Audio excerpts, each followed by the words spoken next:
ওয়ালা বানুন। কিয়ামতের দিন ধন সন্তান সন্ততি আর সম্পদ কোনো কাজে লাগবে না। সেদিন শুধু আমল যদি ভালো হয় কাজে লাগবে, আমল খারাপ হবে সব শেষ হয়ে যাবে। আল্লাহ রাব্বুল আলামিন নবীজিকে ডেকে বলেছেন, নবী আপনি বলেন, কুল মা কুনতু বিদআম মিনার রাসূল, আপনি বলুন আমি কোন নতুন রাসূল নই, আমার আগে অনেক নবী রাসূল পৃথিবীতে এসেছেন, তারা বিদায় হয়ে গেছেন। আমি জানি না কিয়ামতের দিন আল্লাহ রাব্বুল আলামিন আমার সাথে কি ব্যবহার করবেন, আর আমি এও জানি না যে কিয়ামতের দিন আল্লাহ পাক তোমাদের সাথে কি ব্যবহার করবেন।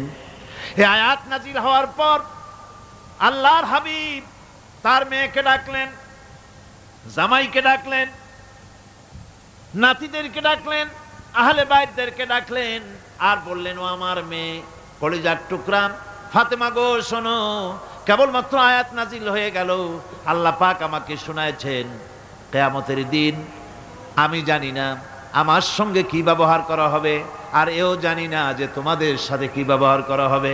ও আমার কলিজার টুকরা মেয়ে ফাতেমা, কিয়ামতের দিন মুহাম্মদ সাল্লাল্লাহু আলাইহি সাল্লামের মেয়ে এই হিসাবে তোমার নাজাতের ফয়সালা হবে না। ও আমার কলিজার টুকরা নাতি হাসান আর হোসেন, কিয়ামতের দিন মুহাম্মদ সাল্লাল্লাহু আলাইহি সাল্লামের নাতি হিসাবে ফয়সালা হবে না। ও আমার জামাই হযরতে আলী, কিয়ামতের দিন আমার জামাই হিসাবে নাজাতের ফয়সালা হবে না।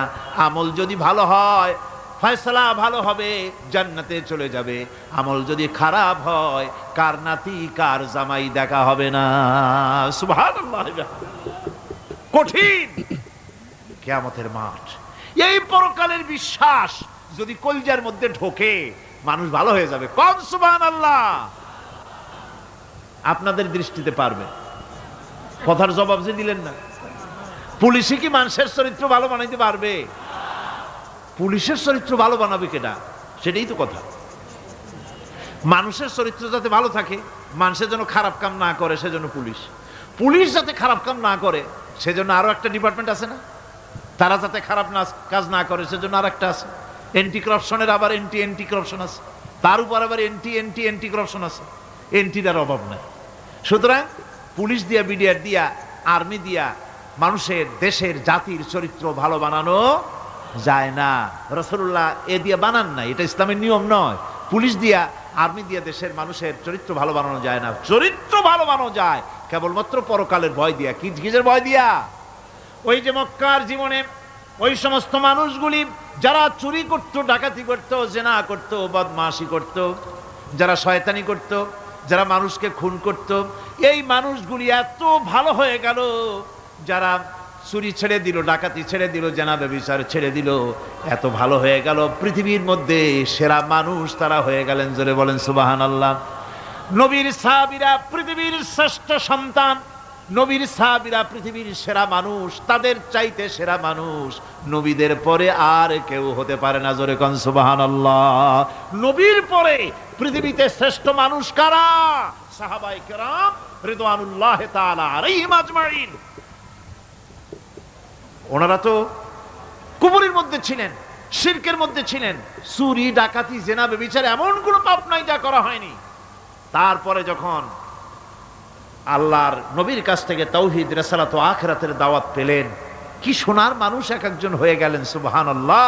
যারা ছিলেন নারীর সতীত্বের জম, তারা হয়ে গেলেন নারীর সতীত্বের পাহারাদার। যারা মানুষের মাল চুরি করত, ডাকাতি করত, তারা রাতভর মানুষের মালের পাহারা দিল, মানুষের রক্তের পাহারা দিল। সুবহানাল্লাহ বিহামদি। রক্ত সম্পদের পাহারা দিল।